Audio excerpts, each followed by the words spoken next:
Halo semuanya, perkenalkan namaku Desi Regina Putri. Aku mahasiswa jurusan Ilmu Komunikasi di Universitas Komputer Indonesia. Kali ini aku akan mereview jurnal internasional dari Scientific Research Publishing yang berjudul Would You Like to Talk? Using Media Use and Interpersonal Communication to Predict Civic Engagement, yang ditulis oleh Wen Jingxi. Atau bisa diartikan, apakah Anda ingin berbicara menggunakan media dan komunikasi interpersonal untuk memprediksi keterlibatan masyarakat? Nah, untuk teman-teman yang bertanya, jurnal ini ngebahas apa sih? Jurnal ini ngebahas dampak media, khususnya internet dan media sosial terhadap keterlibatan warga, modal sosial, dan keterlibatan masyarakat juga. Jurnal ini juga menyoroti temuan-temuan utama dari berbagai penelitian yang mengeksplorasi hubungan antara penggunaan media, komunikasi interpersonal, dan partisipasi warga dengan menekankan korelasi positif antara akses internet dengan keterlibatan warga serta peran penting media tradisional dan diskusi pribadi dalam mendorong keterlibatan politik. Nah, jurnal ini juga menyoroti temuan-temuan utama dari berbagai penelitian yang mengeksplorasi hubungan antara penggunaan media, komunikasi interpersonal, dan partisipasi warga dengan menekankan korelasi positif antara akses internet dengan keterlibatan warga serta peran penting media tradisional dan diskusi pribadi dalam mendorong keterlibatan politik. Nah, penelitian ini menantang gagasan bahwa konsumsi media menggantikan modal sosial dan menyerukan eksplorasi lebih jauh tentang efek bernuansa berbagai jenis media terhadap keterlibatan warga. Nah, yang pertama ada pendahuluan. Pendahuluan dari jurnal ini menjelaskan bahwa terdapat sejarah panjang dalam penelitian tentang keterlibatan komunitas dan keterlibatan sipil. Warga negara yang aktif dianggap sebagai dasar demokrasi dalam masyarakat dan media massa dipuji sebagai sumber penting pengetahuan politik.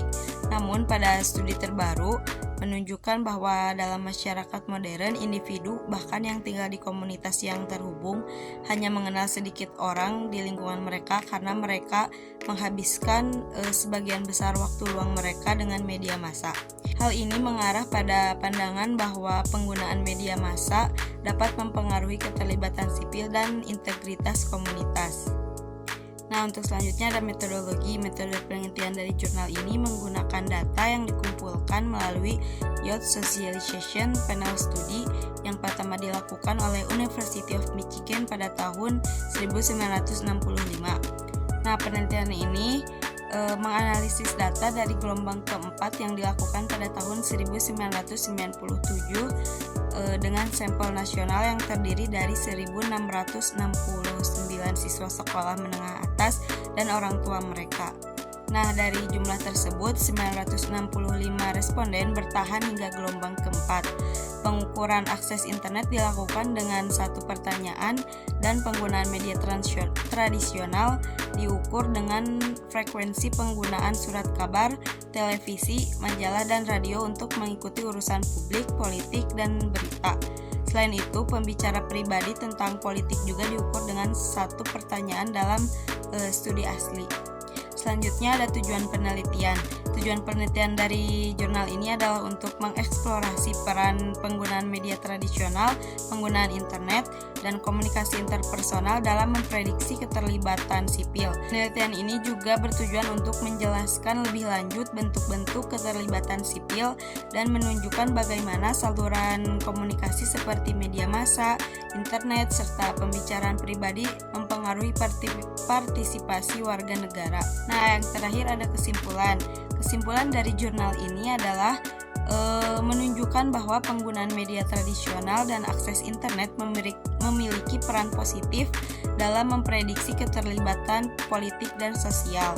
Media tradisional seperti surat kabar, radio, dan televisi berkontribusi signifikan terhadap keterlibatan sipil. Untuk sementara, akses internet juga berhubungan dengan minat terhadap isu publik, efikasi internal, dan pengetahuan politik, dan juga keamanan organisasi.